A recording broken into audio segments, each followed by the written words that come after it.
Nosotros no somos judíos, nosotros no somos israelitas. La teología judía no es la teología cristiana. Los judíos no han aceptado a Cristo como Señor. Ellos lo rechazaron. A los suyos vino y los suyos no lo recibieron. Y no lo han recibido.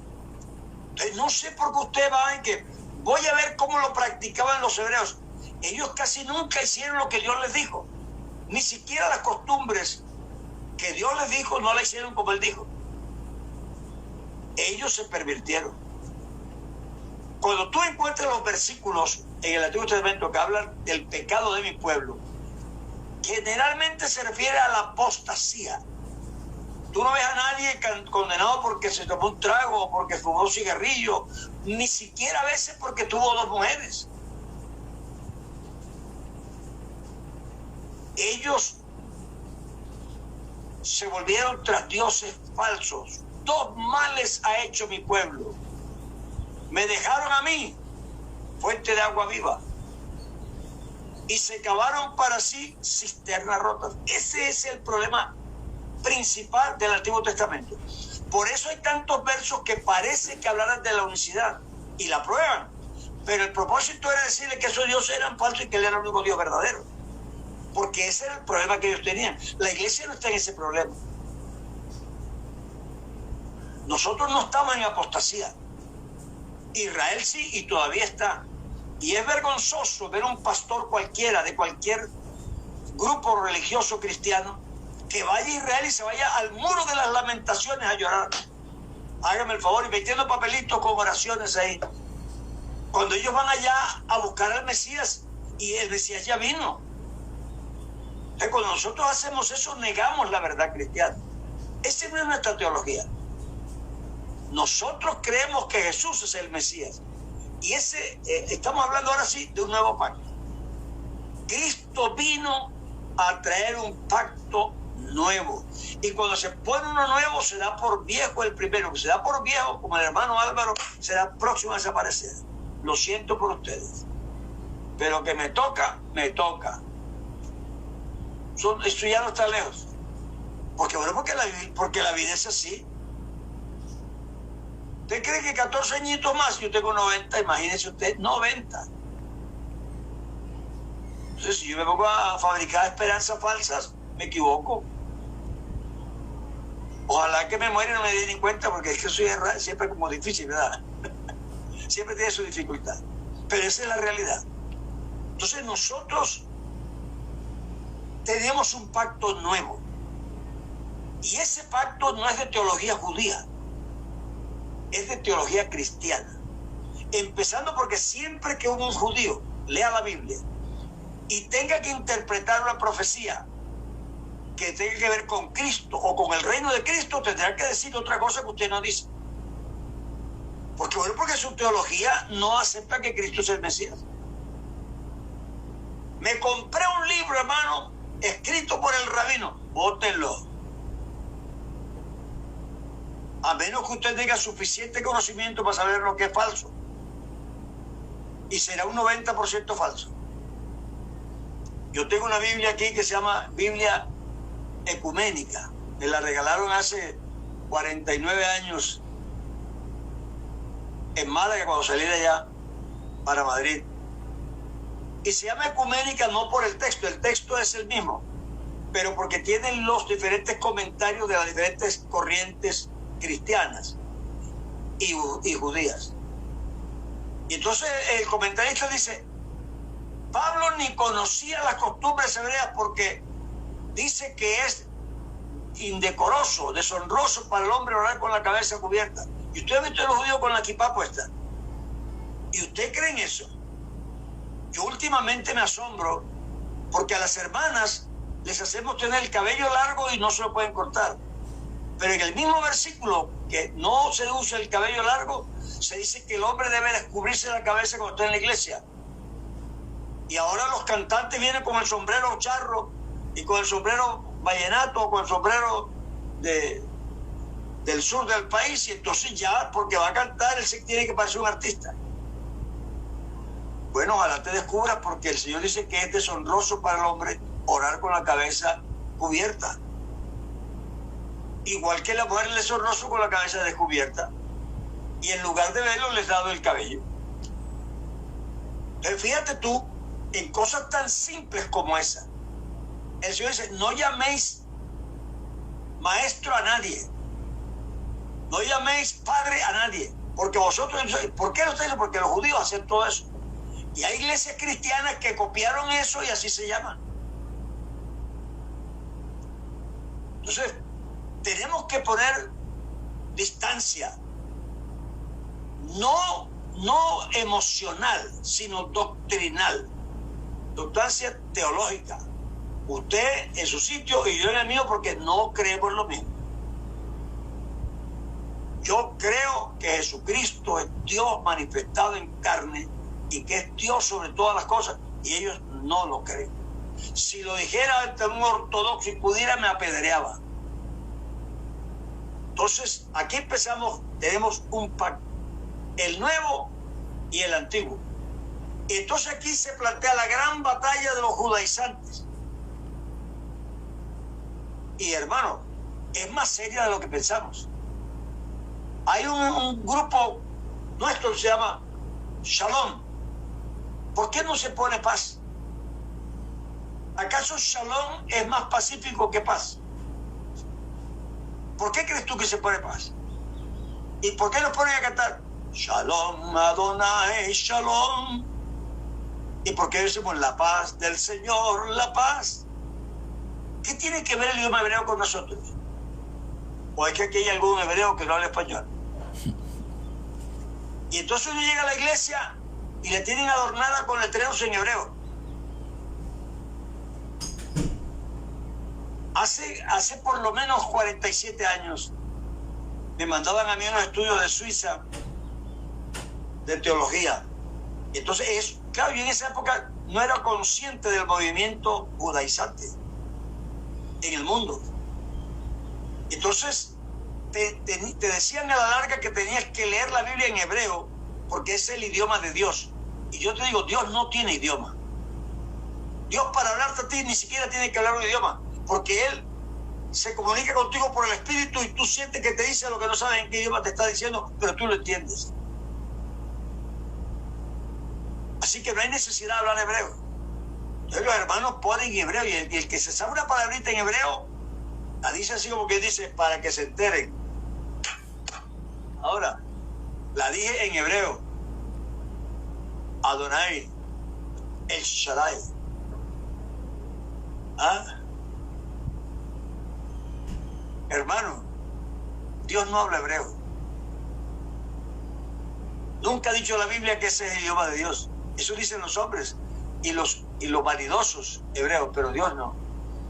Entonces, nos metieron el idioma hebreo y entonces tú ves las iglesias, algunas pues, con cosas hebreas, y entonces en el púlpito el candelabro de oro. El candelabro es un símbolo del Antiguo Testamento, pero ya sabemos que son las 7 iglesias, son las iglesias. El candelabro no nos interesa para nada, como figura propia, pero nosotros nos sentimos como elegantes porque ponemos un candelabro. Y hacemos una clase bíblica, o sea, y los 10 mandamientos, 2 tablas de piedra. Yo no estoy diciendo que eso sea pecado, pero estoy mostrando a ustedes cómo hay una influencia judaizante en nosotros sin darnos cuenta. ¿Me comprende lo que quiero decir? Entonces nosotros necesitamos liberarnos de eso.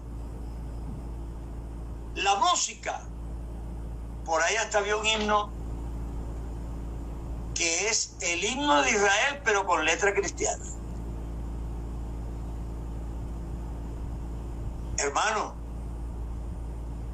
no entiendo yo por qué esa devoción por los judíos, por un pueblo que rechazó a tu Dios, por un pueblo que no ha aceptado hasta el día de hoy que Jesucristo es el Mesías. Nosotros sí lo respetamos como seres humanos y como pueblo, sí. Y si le podemos hacer un favor, se lo hacemos. Yo se lo haría. Pero eso no quiere decir que yo esté de acuerdo con sus pensamientos. ni que admire su teología, porque no la admiro. Yo estaba sacando por ahí una colección de las creencias que pululaban entre los hebreos. No creían en la resurrección algunos. Y eso pasó a la iglesia cristiana, y ustedes saben cómo Pablo dice, ¿cómo es posible que algunos dicen que ya la resurrección ya pasó? O que no hay resurrección. Creyentes, eran creyentes nuestros. ¿Cómo es posible que ese que no era? Porque eran descendientes de esas creencias, de esas sectas judías. Y entonces tienen la cábala y le muestran como si fuera una gran revelación. Los hermanos, estoy aprendiendo con un rabino y el valor numérico de las letras y las palabras del hebreo y cómo suman y cómo restan. Hermano, hágame el favor. Nosotros no sumamos palabras ni restamos números. Eso es numerología, eso es hebreo. Y eso tiende a la cábala. Nosotros creemos en la palabra de Dios, pero no por números ni sumando, restando, sino que Dios ha dicho. Bendito sea el Señor. Entonces es importante. Y la música igual. No. Hubo una temporada cuando yo estaba de pastor en la central, por ahí en esa época, en el 80, por ahí 85.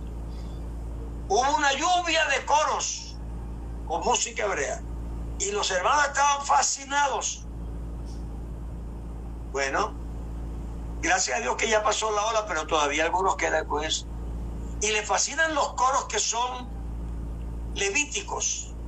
Señor, llévame a tus atrios, al lugar santo, al altar de bronce. Bueno, tenemos una simbología, pero yo no quiero ir al altar de bronce. Yo me quiero arrepentir. Yo quiero convertirme. Esos eran símbolos que no siguen vigentes. Ya está la revelación aquí. Dice la Biblia, cosa que ojo no vio, ni oído oyó, ni ha subido al corazón de los hombres, son las que Dios tiene preparadas para los que le aman.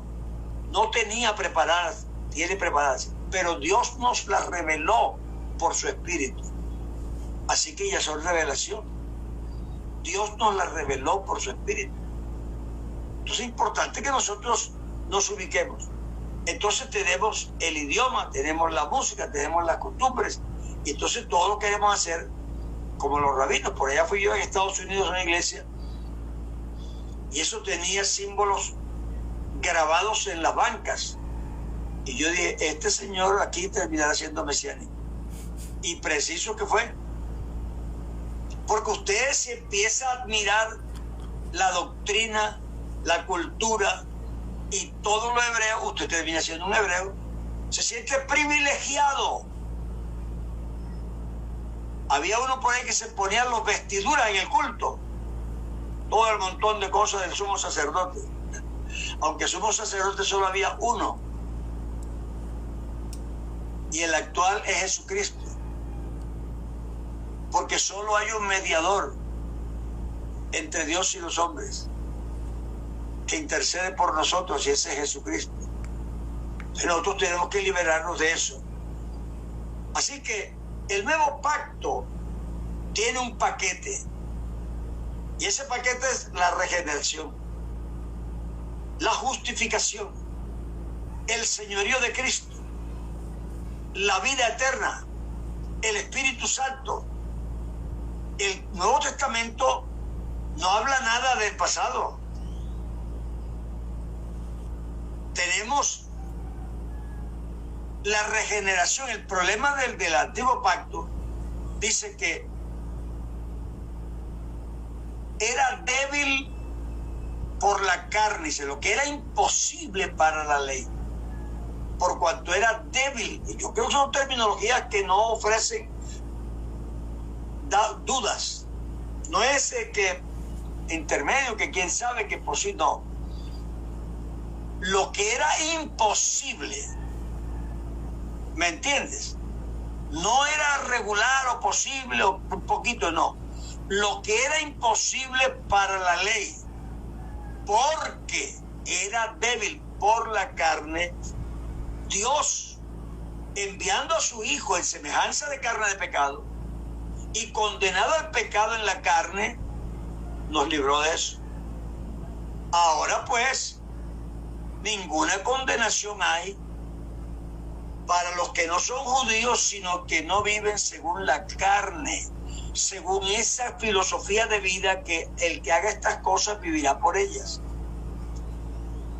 Entonces yo necesito entender eso. ¿Cuál es la esencia del pacto en el que yo vivo? ¿Cuál es el pacto que realmente hace verdadero y posible las promesas que Dios dio? Yo tengo entonces aquí una regeneración. No es un reentrenamiento, no es una terapia conductivista. No, es una regeneración, es hacerlo de nuevo, regenerarlo, generarlo otra vez. Así que si alguno está en Cristo, está regenerado, está hecho de nuevo. Eso no pasa en la ley. Eso no le pasa a los hebreos ni a los mesiánicos. Eso le pasa a los que están en el nuevo pacto. Regeneración, justificación. ¿Con qué se justificará el hombre ante Dios? ¿Cómo se justificará? Si el hombre vano será entendido el día que un asno montés nazca hombre. Eso, mejor dicho, es un imposible. Pero nosotros hemos sido justificados porque entramos en el nuevo pacto. En el antiguo pacto no hay justificación. La justificación, la declaración o la declaratoria de inocente existe solo en el nuevo pacto. No se puede dar por inocente al culpable. Así que el que se justifica es el que nace de nuevo. Se muere el culpable porque no se le puede dar por inocente. Y lo resucitan para que viva una vida nueva. Así como Cristo resucitó de los muertos. Tú nunca serás justificado así. Tú tienes que morirte y después que te mueres, entonces eres justificado, el nuevo hombre. Justificados pues porque creemos en aquel que levantó a Cristo de entre los muertos. La vida eterna. Yo no sé si ustedes que a veces... no sé si una vez lee la Biblia y la entiende, pero como que no la aplica donde corresponde. Porque la Biblia dice que Jesús, no Moisés, no Daniel, no Abraham, no Elías, no Eliseo, Jesús sacó a la luz la vida y la inmortalidad. Así que eso no estaba dado en la luz. Eso lo sacó Jesucristo. Jesús sacó a la luz la vida y la inmortalidad por el Evangelio, no por guardar la ley, no por la ropa que te pones, no por la simbología levítica, no por el idioma hebreo, no por los cantos hebreos, no por la formalidad hebrea, el cual sacó a la luz la vida y la inmortalidad por el Evangelio. ¿Y qué es el Evangelio? Que Cristo Jesús vino al mundo para salvar a los pecadores. Él dio su vida en rescate por nosotros. Se hizo pecador por nosotros. Se hizo pecado por nosotros. Se hizo pobre por nosotros. Para que nosotros pudiésemos ser salvos en Él. Entonces, esto es una cosa importante porque es el fundamento mismo del cristianismo. Luego viene Pentecostés. Y Pentecostés desarrolla el cristianismo con sus diversos